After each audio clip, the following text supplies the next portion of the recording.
Hi, everyone. Welcome to the Insure Fitness Group webinar series. I'm Shannon, the Business Development Manager for IFG, and I'm super excited to be co-hosting today.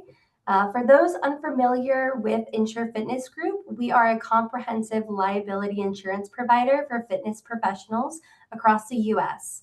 We offer coverage for personal trainers and various other fitness modalities. In addition to insurance, we provide exclusive member benefits like discounts, continuing education, and much more. These can be accessed via our member portal. To learn more, visit insurefitness.com. Before we kick things off, just quick housekeeping tips. Today's webinar will be about 1 hour and will be recorded. The recording will be emailed to everyone by tomorrow. Feel free to ask questions throughout the chat or question feature, and we'll be monitoring them. We'll also have a quick 10-minute Q&A portion at the end. With that, we're very excited to welcome our guest host, Michael Iserman. The topic of today's webinar is Understanding Credentials in the Fitness Industry. We're excited to welcome Michael Iserman to the Insure Fitness Group webinar series. Michael is the Director of Certification for the National Exercise Trainers Association, better known as NETA. With over 30 years in the fitness industry, Michael oversees NETA's NCCA accredited certification programs and exams. He holds a bachelor's in kinesiology, a master's in applied kinesiology, and a range of advanced certifications, including ACSM, NCCA, ACE, and NASM. Michael has also served on ACE's industry advisory panel, advised as a subject matter expert, and even consulted as an expert witness on personal training standards. Please welcome Michael, and thank you for tuning in to the IFG webinar series. Thank you so much, Shannon. Thank you to Insure Fitness Group for allowing me to share this presentation today. I'm going to go ahead and share my screen with you so that we can see the PowerPoint presentation. Give me just 1 second.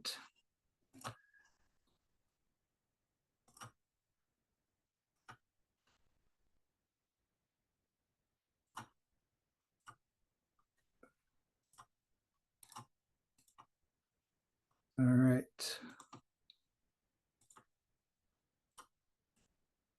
There we go. It's a little finicky sometimes, but you should now be able to see the PowerPoint slide. I don't know if I can verify if that's correct or not, but is that correct, Shannon? Yep, looks good. All right, sounds good. So again, thank you so much to Insure Fitness Group for providing me with this opportunity. For those who may not be familiar, I'd like to briefly introduce NETA. It is the National Exercise Trainers Association. NETA was founded in 1977. We're a nonprofit organization headquartered in Minnesota, and we have been recognized as a leader in the fitness industry for over 45 years now. NETA offers professional certifications, specialty certificates, and continuing education to exercise professionals throughout the United States. Our mission is to support and inspire the development of well-qualified fitness professionals through delivery of high-quality educational programs incorporating evidence-based research and practical application. We're committed to guiding fitness professionals throughout their careers by offering affordable and accessible educational opportunities. So I'd like to start by defining and explaining some important terms as they apply to credentialing in the fitness industry. And I'm going to begin with certification, which is a widely misused term in the fitness industry. A professional certification is a voluntary credential issued by a non-governmental organization to individuals who have been evaluated against predetermined standards for knowledge, skills, or competencies. The certification exam is developed from a role delineation study or a job task analysis, which identifies the tasks performed in a specific role and the knowledge and/or skill that is required to perform those tasks. The examination is not based on a specific curriculum or developed or disseminated by the certifying organization. Participants who demonstrate that they meet the standards by successfully completing a criterion-referenced certification exam and satisfying other requirements are granted a time-limited credential with an accompanying designation. Some examples of other requirements often include a minimum age, formal education, such as a high school diploma, and a valid CPR and AED certificate. Certifications do not teach or educate. The exam is intended to assess if the candidate has the appropriate minimum level of knowledge and skill to perform a job safely, effectively, and ethically. To retain the credential, certificants must maintain continued competence through continuing education and/or recertification. An assessment or curriculum-based certificate program, which in the fitness industry is sometimes called a specialty certificate, provides instruction and training to aid participants in acquiring specific knowledge, skills, and/or abilities associated with intended learning outcomes. It also evaluates the participants' achievement of the intended learning outcomes and awards a certificate only to those participants who meet the performance criteria and/or pass the assessment. The assessment is developed based on curriculum specific to the program created by the certificate granting organization. In other words, the only way to obtain the certificate is to complete the educational program and pass the corresponding assessment, which is often less rigorous, open book, non-proctored, and not accredited by an independent third party. The purpose of the assessment is to validate the extent to which participants have learned or the content or material, not to assess their competency to perform in a specific role. Certificate programs are often focused on a specific subcategory of a larger role or participant population, or a specific modality or type of equipment. As such, curriculum-based certificate programs typically have a narrower focus. So some examples in the fitness industry or those offered by NETA might include an indoor group cycling specialty certificate, a Pilates special certificate, a senior fitness or a youth fitness special certificate. All of those focus on a different participant population. Or for example, a kettlebell certification or certificate would focus on a specific modality. The certificate may or may not be time limited, and it may or may not require maintenance through continuing education. That depends upon the organization that issues the certificate. Now, throughout the fitness industry, many certificate programs are often referred to as certifications. In fact, you almost heard me slip up a moment ago and use those words interchangeably. But technically, they are not certifications, and they should not be considered a replacement for an accredited professional certification. But rather they should serve as a complement to a professional certification. So it is intended that you would first earn an accredited professional certification, and then upon that, you would add specialty certificates based upon your areas of interest. A registry is a database of individuals or entities that have met specified requirements to be registered. Two key examples in the fitness industry include the United States Registry of Exercise Professionals and the Yoga Alliance Registry. US Reps serves as the clearinghouse for verification of exercise professional certifications for employers, regulatory bodies, and consumers. All individuals who hold an NCCA accredited or ISO 17024 compliant exercise professional certification for a defined role issued from a member organization will qualify to be listed on the registry.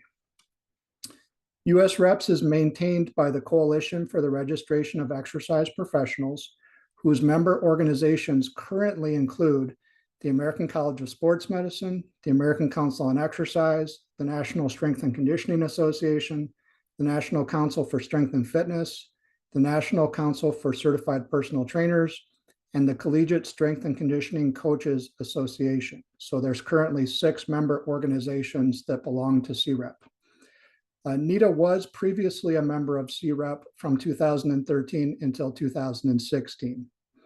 An individual who is listed on US Reps may be referred to as a registered exercise professional. Yoga Alliance is a registry of qualified yoga teachers and yoga schools. A registered yoga teacher, or RYT, credential is earned by yoga teachers whose training and teaching experience meet Yoga Alliance standards. RYTs must complete a training program with a registered yoga school. They must be affirmed by the school and then remain current with continuing education and an annual registry fee paid to the Yoga Alliance. Only those listed on the Yoga Alliance registry in good standing may use the RYT designations. NETA is a Yoga Alliance approved registered yoga school. So those completing NETA's 200-hour yoga teacher training program are eligible to apply for inclusion on the Yoga Alliance registry.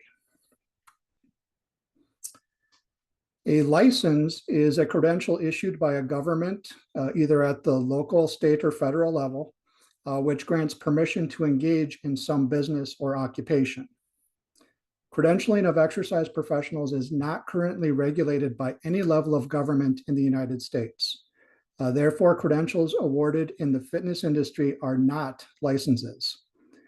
However, a group exercise instructor may obtain a license issued by a corporation to teach trademarked programs and to advertise those classes using the trademarked names. An example of that might be Zumba. This is a brand licensing agreement, and it does not represent a license in terms of a credential. Continuing education credits or units are used to measure the value of continuing education activities, such as attendance at a conference, participating in a workshop or a webinar, completing a home study course, or any other type of continuing education activity. As a general rule, one CEC or one CEU is equivalent to 1 hour of education. CECs and CEUs are approved by various organizations within the fitness industry, and each organization has established their own independent policies, procedures, and requirements for CECs and CEUs for the purpose of recertification.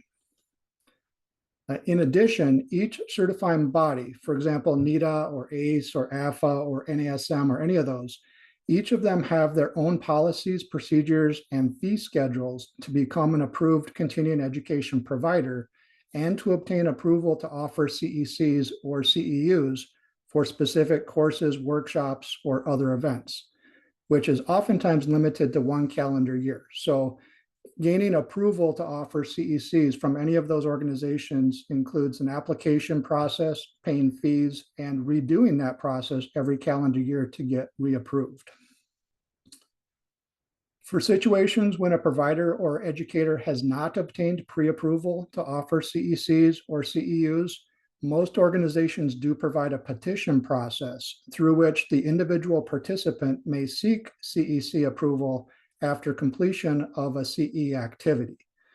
There are often limitations regarding the subject matter relevance and the scope of practice considerations. So not all activities that we attend for the purpose of expanding our knowledge are necessarily related to or relevant to fitness and the scope of practice for personal trainers or group exercise instructors. A certificate of completion, a certificate of attendance, or a certificate of participation is provided to individuals who have attended or participated in or completed classes, courses, or other education programs or events. The certificate awarded at the completion of the activity signifies that the participant was present, and in some cases, they may have even actively participated in the program or the event. Demonstration that the intended learning outcomes have been accomplished by the participant is not necessarily a requirement for receiving the certificate.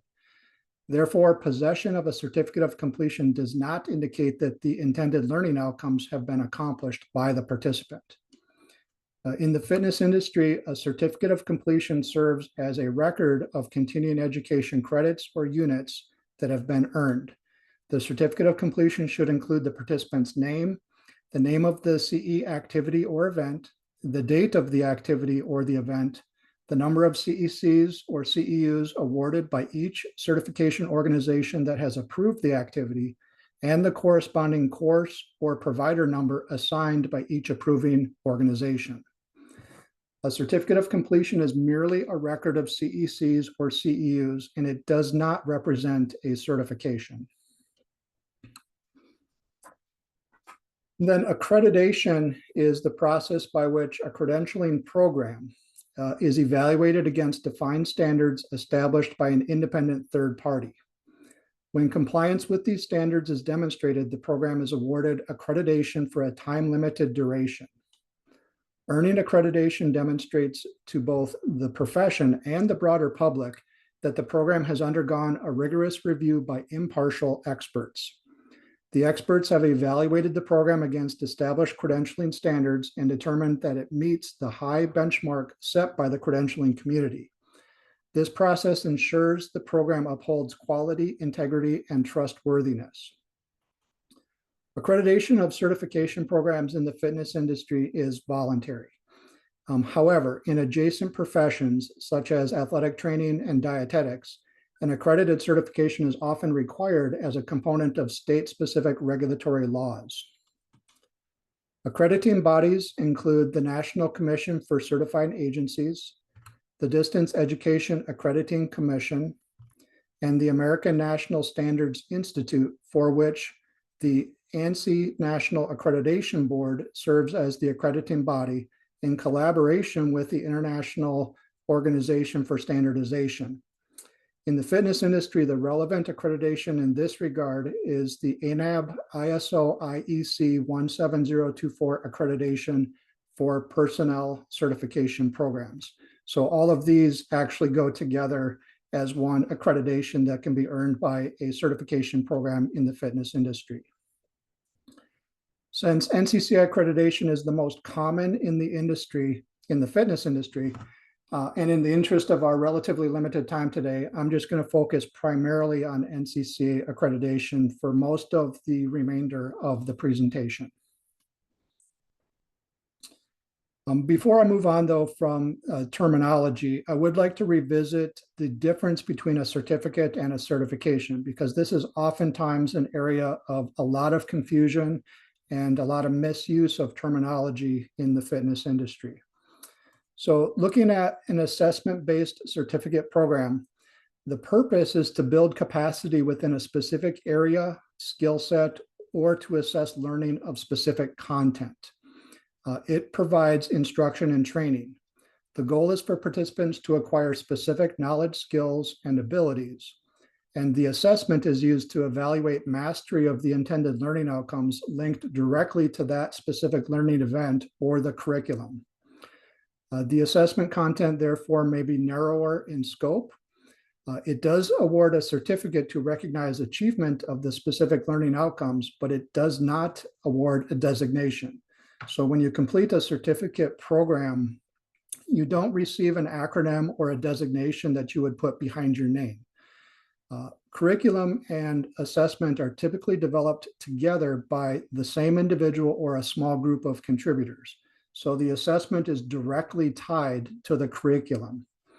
And the certificate is generally not time limited, although that does tend to be an organizational policy. Some organizations will put a time limit on the certificate and some will not. On the other hand, we have professional certification. The purpose here is to recognize professionals who have met established knowledge, skills, or competencies for a defined role. They assess knowledge, skills, and competencies that have been previously acquired through various different methods. So they're not directly connected to any specific curriculum. They are connected to the exam or to the exam content outline. So the goal is to validate the candidate's competency through a criterion referenced exam. It's a standardized exam. Each organization has their own exam, but they go through essentially the same process to develop that exam. Examination is used to measure baseline competencies against the exam content outline, which arises from a job task analysis, which is sometimes also called a role delineation study. This is independent, again, of any learning event or curriculum. Oops, sorry, fast forwarded there too quickly. The exam content is usually broad in its scope, so it usually covers an entire role, for example, a personal trainer or a group exercise instructor, as opposed to the certificate, which is going to cover something more narrow, like a specific population within the broader group or a specific modality or type of class. It does award a designation, which is a title and an acronym to recognize those who have earned the certification and have demonstrated minimum competency. So a professional certification, an accredited professional certification, does provide you with an acronym or credentials that you can then put behind your name. The exam is developed by a group of subject matter expert panels under the guidance of a psychometrician, and it's overseen by an autonomous governing board. And that governing board functions independently and autonomously from the parent organization. So they have all of the authority and the decision-making power for matters that deal with the issuance of a certification. The certification is time limited and it requires maintenance through continuing education and/or recertification. So those are the differences between a certificate and a certification. They are not interchangeable with one another. It is important to recognize and understand the difference between these two types of credentials. And we'll probably come back to that a little bit later on. So now let's move on to the importance of professional certification. Competency assurance. An accredited certification exam that has been developed using sound psychometric principles and standards provides a valid, reliable, and legally defensible measurement of minimal competency. The passing score on the certification exam is established as the minimum threshold of competency to hold the credential. Minimal competency should not be confused with highly proficient. Again, the purpose of a professional certification exam is to measure whether or not somebody has the minimal competency to safely and effectively perform in that specific role. The overarching purpose of an accredited certification exam is to protect the public. So professional certification programs protect the public, specifically those consumers who utilize the services of either a certified personal trainer or a certified group exercise instructor. So it is not to educate, as would be a certificate program. It is ultimately to protect the public by ensuring that those who practice in that role have demonstrated minimal competency to provide safe and effective services. Risk management then is defined as a proactive administrative process that will help minimize legal liability exposures facing both exercise professionals and the fitness facilities that employ them. Employers have a vested interest to hire credentialed and competent employees because they can be held liable for the negligent acts of their employees while performing their jobs through the legal doctrine called respondeat superior, that imposes vicarious liability on the employer. So if an employee acts negligently and injures a participant or a client, not only is that employee accountable, the employer can also be held legally accountable for that negligent action. So it is evident from court rulings that employers can be liable for the negligent conduct of their employees and for their failure to properly hire credentialed and competent exercise professionals, as well as failures to train and supervise their employees. So again, one of the reasons for holding a professional certification is to help protect against legal liability. Although certification is not required by law, in the fitness industry, reputable and well-informed employers will have established clear requirements for their employees. Therefore, holding an appropriate professional certification is oftentimes necessary to gain and to retain employment. But again, ultimately, certification is a voluntary process. There are not laws that dictate that we must be certified, but employers should require appropriate certifications. Another important element of holding a professional certification is achievement. Credentials may impart intrinsic value to the certificant as a symbol of having met a professional challenge or goal. A voluntary certification's ongoing value may be a function of the rigor, the requirements for recertification, or the degree to which the certificants obtain personal satisfaction from the process of earning and maintaining those credentials. So I know for myself personally, I hold a number of accredited certifications. Currently, I hold 6 different accredited certifications through 4 different organizations. And the ones that I tend to be most proud of and the ones that I hold on to the most dearly are those that were the most difficult to obtain. So that is part of the process, part of the importance or part of the value in achieving a professional certification is simply having that sort of badge of honor that you've accomplished something that, quite frankly, not a lot of other people have accomplished. And then finally, another important aspect of holding a professional certification is marketing. Holding a professional certification may be used in marketing and advertising services.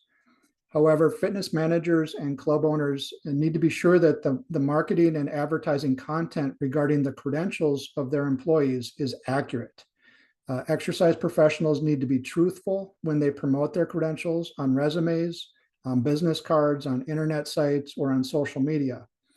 The exercise professional could face charges involving violations of state deceptive advertising statutes, as well as possible federal laws dealing with unfair or deceptive acts or practices, such as those identified in the Federal Trade Commission Act. So it is important to represent your credentials correctly. As an NCCA certification program, we do have an obligation per the accreditation standards to address instances of misrepresentation that are brought to our attention. And that can include up to, but not necessarily guaranteed, but it may include legal action against the individual who is misrepresenting their credential. Over the past decades, legislative bills to license and regulate personal trainers, as well as group exercise instructors, but mostly personal trainers, have been proposed in several different states. And here's just an example of a few of those efforts over the years to try to regulate personal training through state law. Although none of the proposed state licensing bills were actually passed into law, Washington, D.C., the District of Columbia as a jurisdiction, did pass a law to regulate personal trainers back in 2014. However, that law was repealed before it went into effect. So although it made it over the first hurdle, it did not actually take effect since it was repealed after the fact. Currently, Louisiana is the only state that requires licensure for clinical exercise physiologists who work under a physician in a clinical setting. In the absence of government-mandated regulation of exercise professionals, the fitness industry attempts to self-regulate credentialing of exercise professionals, such as personal trainers and group exercise instructors. And we attempt to self-regulate through voluntary certifications. Again, they're not required by law. Currently, there is not a universally accepted standard to become a personal trainer or a group exercise instructor. Since there are no laws to regulate exercise professionals, anyone can work in these roles and oftentimes use the titles, either personal trainer or group exercise instructor, with or without appropriate qualifications, credentials, or experience. There are hundreds of fitness-related certification and certificate programs offered by countless organizations, and each of them have requirements that drastically vary. So not all programs are created equal, and that reinforces the importance of accreditation, through which a program gets third-party validation that they are upholding appropriate standards in their certification activities.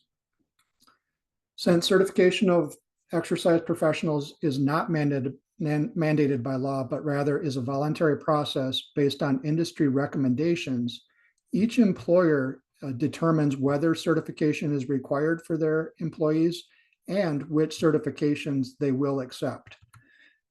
As the result, employers really serve as the gatekeepers to uphold credentialing expectations and requirements.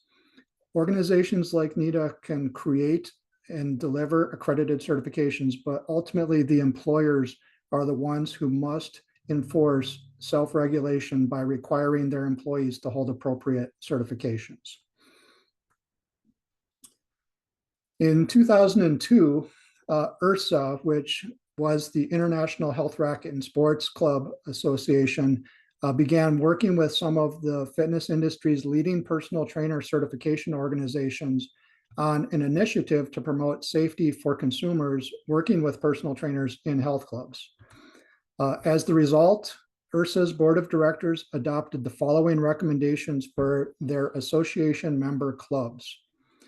Whereas given the increasing importance of personal training in health, fitness, and sports clubs, IHRSA recommends that beginning January 1st of 2006, member clubs hire personal trainers holding at least one current certification from a certifying organization or agency that has begun third-party accreditation of its certification procedures and protocols from an independent, experienced, and nationally recognized accrediting body. When the recommendation was first issued, IHRSA identified the National Commission for Certifying Agencies, NCCA, as being an acceptable accrediting organization. At that time, the IHRSA board also stated that they would recognize other equivalent accrediting organizations contingent upon their status as an established accrediting body recognized by either the Council for Higher Education Accreditation and or the United States Department of Education for the purpose of providing independent third-party accreditation. Accordingly, the board has since recognized the Distance Education Accrediting Commission and also the ANSI, which is the American National Standards Institute, again, in collaboration with the International Organization for Standardization. So those are currently the three recognized accrediting bodies. Now, at the time of this recommendation statement back in the early 2000s, there was actually only 2 accredited personal training certifications in the fitness industry. And that's why the language stated has begun the process of earning accreditation.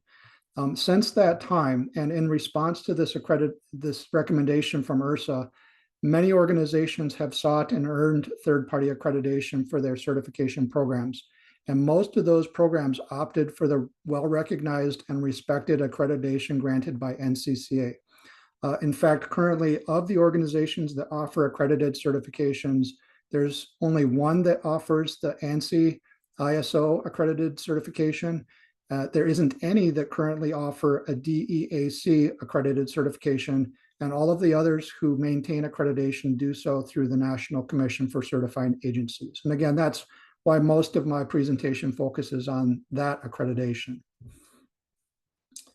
The reason that they decided to pursue NCCA accreditation for their programs is that they recognize that it serves as the standard for many allied health professionals, such as registered dietitians, athletic trainers, nurse practitioners, and occupational therapists, all of whom are regulated by state law and all of whom must maintain an accredited certification in order to maintain their license to practice in those states. And they also recognize that the NCCA accredited certification serves as the requisite credential for many of those regulated professions. So looking into the future, if that ever were to become a reality, and because many states have attempted to regulate personal trainers, it was a reasonable pursuit to move toward NCCA accreditation. Currently, it remains the most prevalent type of accreditation in the fitness industry. Again, it is voluntary, but there are currently 13 organizations offering NCCA accredited personal trainer certifications and 3 organizations that offer NCCA accredited group exercise or fitness instructor certifications. An additional important recommendation to highlight is that from the American College of Sports Medicine. And this is found in ACSM's Health and Fitness Facility Standards and Guidelines textbook, which states a personal trainer certification from a nationally recognized and accredited certification program is recommended. They also state group exercise or group fitness instructor certification from a nationally recognized and accredited certification program is recommended.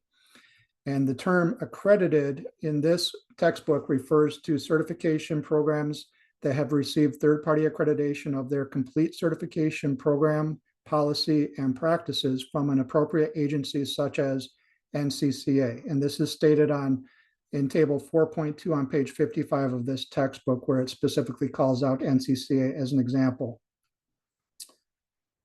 So with that in mind, the National Commission for Certifying Agencies, or NCCA, is the accrediting body of the Institute for Credentialing Excellence. So ICE is the parent company of NCCA. ICE was established in 1977 as the leader in setting quality standards for credentialing organizations. Certification programs may apply to be accredited by NCCA if they demonstrate compliance with each of the 23 rigorous accreditation standards. The standards are designed to ensure that the certifying agency can accurately and fairly measure a certificant's professional competence through standardized testing.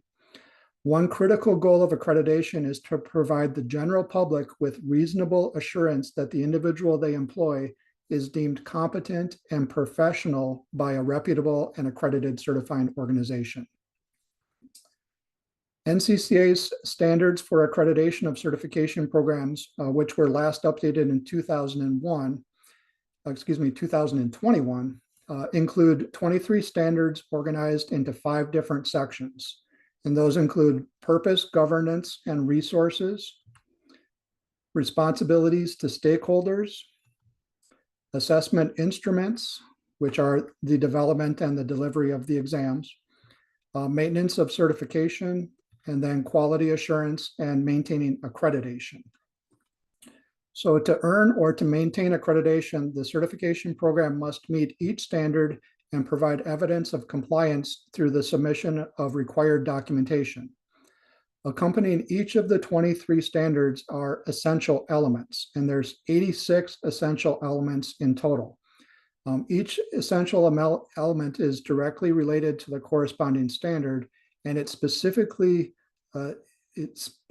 describes what the certification program must do to fulfill the overarching standard to which it's associated.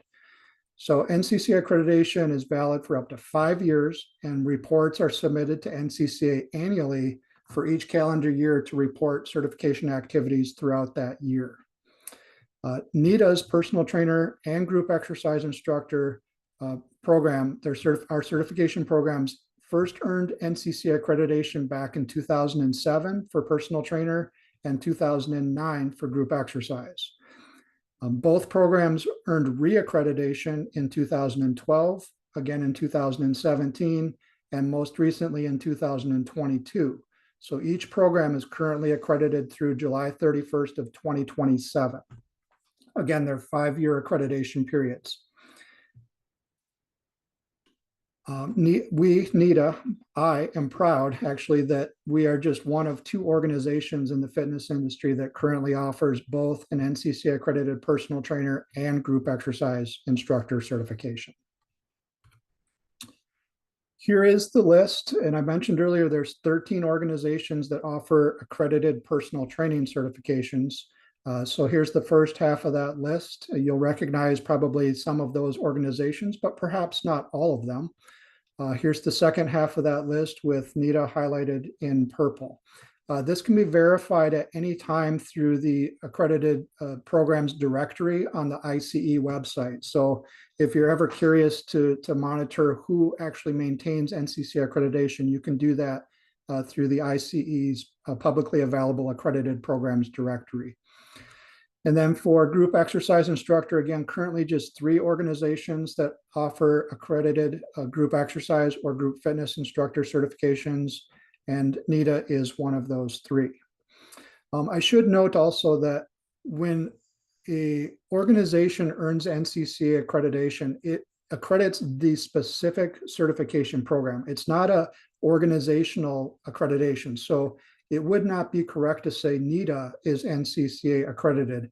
It would be correct to say that NETA's personal trainer or NETA's group exercise instructor certification program is accredited, because they only accredit the program and the certification exam. They don't accredit the organization as a whole.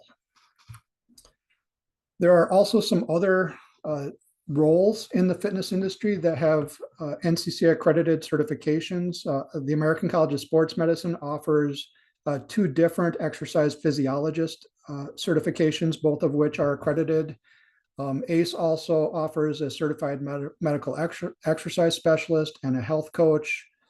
The Collegiate Strength and Conditioning Coaches Association offers their strength and conditioning coach certification. The National Council for Strength and Fitness has a similar strength coach certification. And of course, NSCA has always been known for their CSCS certification, but they also offer a tactical strength and conditioning facilitator certification. And then currently the only nationally NCCA accredited Pilates program is through the National Pilates Certification Program. I did not mention it earlier because it would probably take more time than we have, but there are also accreditations that are available for certificate programs. But in the fitness industry, there's actually only one certificate program, two that have earned accreditation for that certificate, which again is much different than a certification. I'm going to go through this slide fairly quickly. This is a lot of what I do in my role at NETA, and that is the kind of the life cycle of a certification exam. It always begins with a job task analysis, which is also called a role delineation study.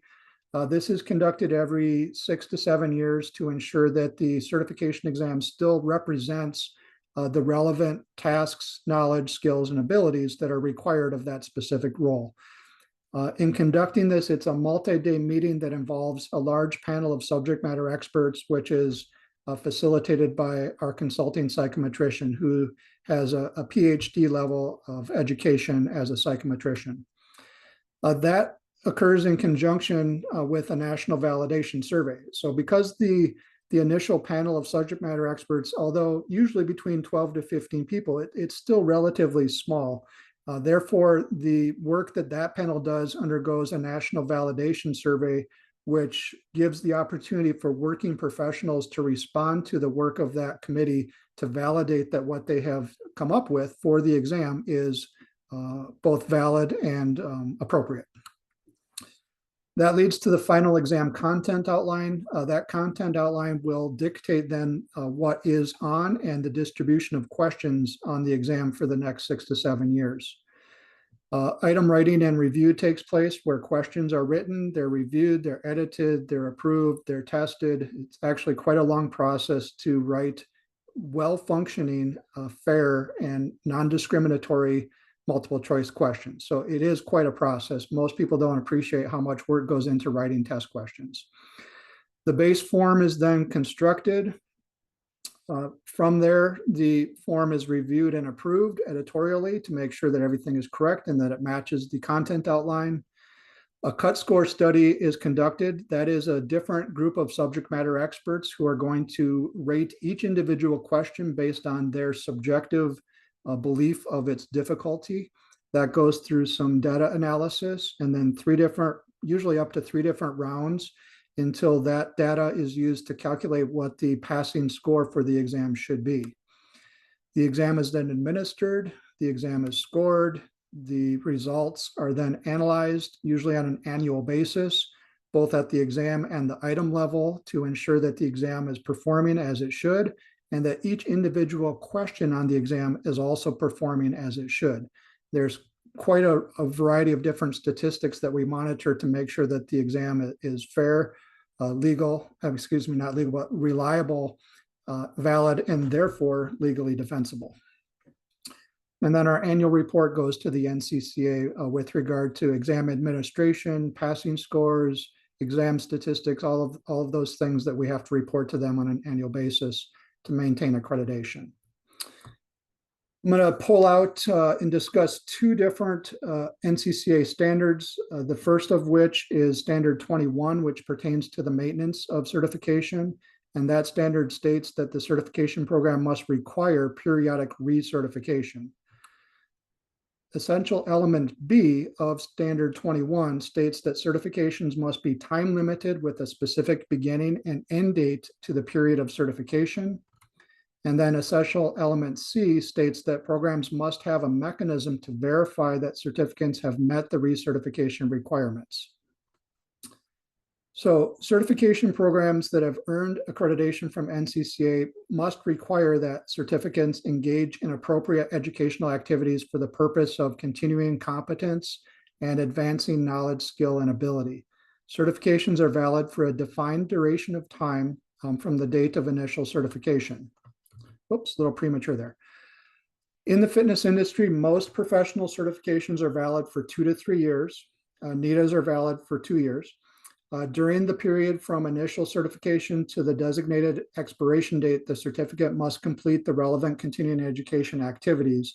In other words, they must earn a designated number of CECs or CEUs to be eligible for recertification.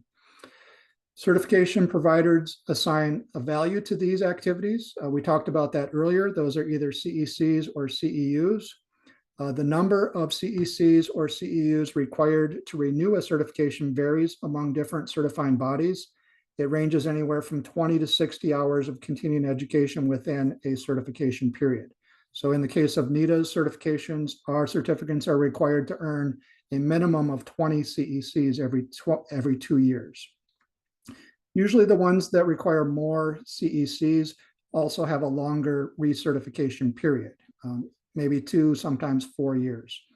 Most of them in the fitness industry, though, are 2 to 3 years. It is very important that certificants are familiar with and abide by the requirements for recertification as determined by the certifying body.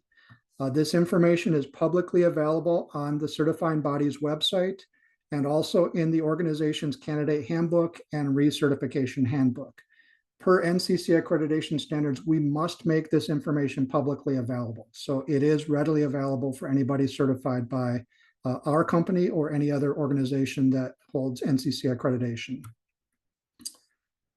And then NCCA accreditation standard number 9 pertains to records, retention, and management policies. And it states that certification programs must have a records management and retention policy for all certification-related records. Essential element A of standard 9 states the program must maintain record of applicants, candidates, current certificates, and previous certificates for a period of time appropriate for the applicable legal environment. At minimum, the program must verify the names of current certificates and certificate numbers, if applicable, as requested. And then commentary 1, most of the standards also have commentaries to help the organization that's applying for accreditation understand what is required of them.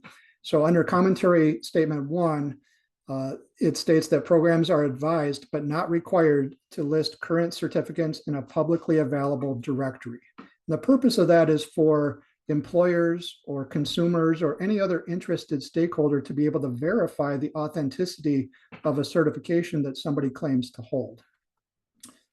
It's also stated in ACSM's Health and Fitness Facility Standards and Guidelines that facility operators should verify certifications held by potential employees and contractors. Certification programs accredited by the NCCA must provide a method for employers and the public to verify current certifications held by professionals. Unfortunately, misrepresentation of credentials is fairly prevalent in the fitness industry. This is seen both through counterfeit certifications, people that have taken a legitimate one and counterfeited it to make it look like their own. And then also it's seen through people who were once certified but have allowed that certification to expire, yet they still claim to be certified.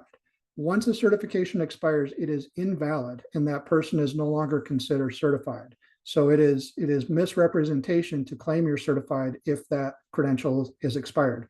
And as an accredited certification program, we actually have a requirement to address those instances of misrepresentation when they come to our knowledge.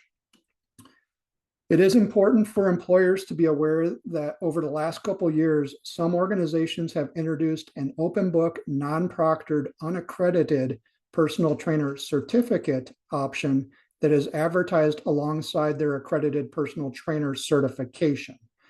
So they're offering 2 different things that look very similar. The certificate program is the bar to obtain that has been set much lower. It's a shorter exam. It's an open book exam. It's not proctored. It's not accredited. In many cases, you get multiple retakes until you pass. It really is not the same, both by definition or in practice, as a certification. These credentials are not interchangeable. As one would expect, those who complete the certificate either knowingly or unknowingly misrepresent the credential as a personal trainer certification. So it's important for employers to be diligent to recognize the difference. Those who complete a personal trainer certificate should not be considered competent or qualified to deliver personal training services. I have personally seen several instances of this just within the last month. People who have completed a personal training certificate yet claim and believe they hold an accredited certification. They do not. So please be aware of that, and please do your due diligence to verify the type of credential they hold. Here are a couple examples of how credentials can be verified. For NETA, we have a search function on our website that allows you to verify who currently holds either our personal trainer or group exercise instructor certifications. Our accredited certifications are only issued as digital credentials currently, which means they can also be verified through blockchain technology as being legitimate. If the certificant prints a certificate from their digital credential, that includes a QR code that can be scanned to verify authenticity. And then US reps, I mentioned earlier, that can also be used as a clearinghouse to verify legitimate certifications. But again, that only represents 6 member organizations out of the 13 who currently offer NCCA accredited personal trainer certificates or certifications. It is also important to verify the authenticity of CPR and AED certificates. Believe it or not, it does happen where people will counterfeit their CPR certifications. In fact, in my time with NETA in a full-time position as the director of certification, we've revoked a number of people, a number of certifications from people because they have presented us with fraudulent CPR certifications. So it is important that employers do their due diligence to verify the authenticity of those certificates as well. The American Red Cross, the American Heart Association, and the American Safety and Health Institute all have online directories that you can utilize to verify the authenticity of certifications offered by those organizations. American Heart Association and the Red Cross probably have the most secure methods in which you can verify and identify legitimate CPR and AED certificates. And one final note there is that employers should develop and maintain a system for documenting and tracking professional certifications, as well as safety certificates to comply with fitness industry expert consensus and the U.S. Department of Labor Occupational Safety and Health Administration requirements for workplace safety certification. Employers should only accept CPR and AED certificates that include a live hands-on practical skills evaluation conducted by a qualified and authorized instructor. Employees should not accept CPR and AED certificates that have been completed entirely online without a live hands-on skill assessment. That is to be compliant with industry recommendations, but also OSHA requirements. With that, these are the references for the information I've shared with you today. Believe it or not, this is just the tip of the iceberg as it pertains to credentialing, but my hope is that you've gained a little bit more insight and can hopefully identify the difference between some of these credentials that are commonly seen throughout the fitness industry. So with that, I'm going to turn it back over to Shannon to see if we still have a few minutes to answer any questions. Yes, we do. Michael, thank you so much for that insightful presentation there. We do have some questions. I'll just start from the top of the chat and go down. We have a question from Diane. She asked, what is the difference between a trainer and an instructor? Well, that is by title. Typically, a personal trainer is somebody who delivers one-on-one or small group services to their clients. And by small group, we typically mean 3 to maybe up to 5 individuals. On the other hand, an instructor in the fitness industry is usually used in reference to a group fitness or a group exercise instructor who delivers classes to larger groups, usually 5 or more individuals. And commonly, it's 15 to 20 or more individuals. So the only difference really is in the fitness industry is which role we associate that term with. Certainly, they can have other meanings as well, but in the industry, that's what we would use those terms in reference to. We had a question from Anthony. Is this webinar worth CECs? Good question, Anthony. It was not advertised to offer CECs. However, if you are currently certified by NETA, if you hold a valid credential with NETA, then I will award one NETA CEC for attending this webinar today. So to claim that CEC, I'm just going to ask, because not everybody on the webinar today holds a credential with NETA. So I'll ask you to contact me after the webinar, and I will individually issue that CEC to you, and I'll add it to your NETA account. And my contact information will be provided on the next slide. Awesome. We had a question, what does psychometric mean? We had someone answer it. Dean, thank you, but I just wanted to present that to you, Michael, if you'd like to explain what that means as well. Okay. I'll try. I'll do my best. I'm not a psychometrician, but I've worked with many psychometricians over the year. Psychometrician generally has an educational background that combines educational psychology with statistics. So what they really are skilled at doing is developing and analyzing tools that measure things, whether it's a survey or a certification exam or things of that nature. So our psychometrician helps us with both the wording of items that we write for the exam to make sure that they're fair, they're non-discriminatory, they're clear and concise, and that they don't use terminology that may be regionally or geographically specific. So things that are not going to put certain people at a disadvantage because they don't understand the terminology. They also analyze our exams and our items to make sure that they are performing in a valid, reliable manner. Each question on the exam goes through a process before it's approved to be scored. So if you're familiar with our exam, you know we have 120 questions, but only 100 of them are scored. The other 20 questions are still being tested, experimented with to see if they function in a valid and reliable way. So the psychometrician uses their knowledge of educational psychology and statistics to help us do that. Excellent. And then we have a couple other questions from Diane. When is professional certification required? And is an accredited certification the same as a professional certification? They're not necessarily the same. I use them interchangeably because we think of our professional certifications as just those that are NCCA accredited, as opposed to our specialty certificates, which are not accredited. In fact, it's very rare to see an accredited certificate program in the fitness industry. When it is required is dependent upon employers. Again, there are no laws that dictate certifications must be held yet.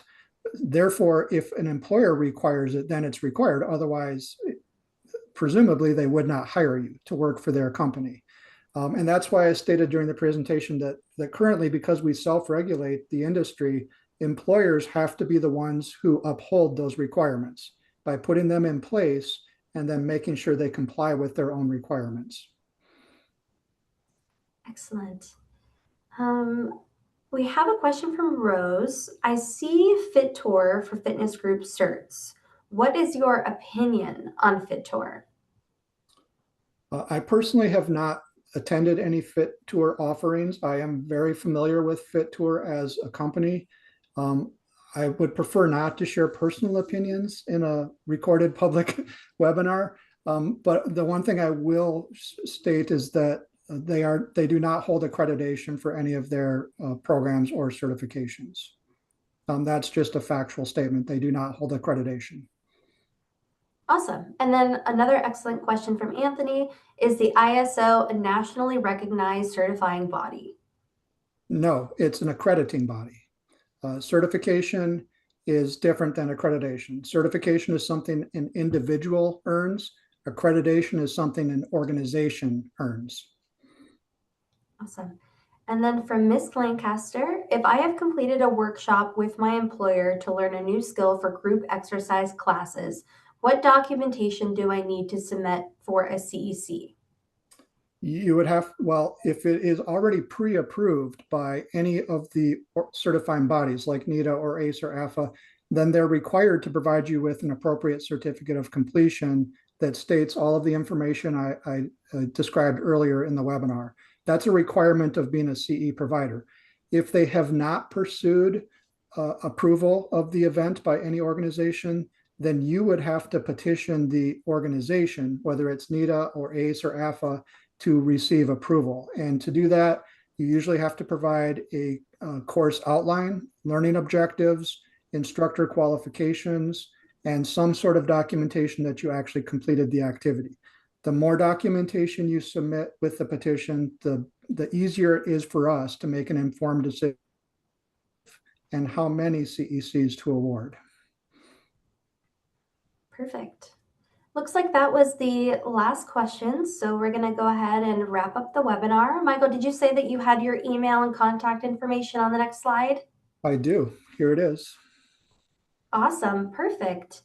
And just to let everybody know, we will be sending out this webinar recording by tomorrow, so you will have that, so no worries there, along with a special offer provided by NETA to all registrants today.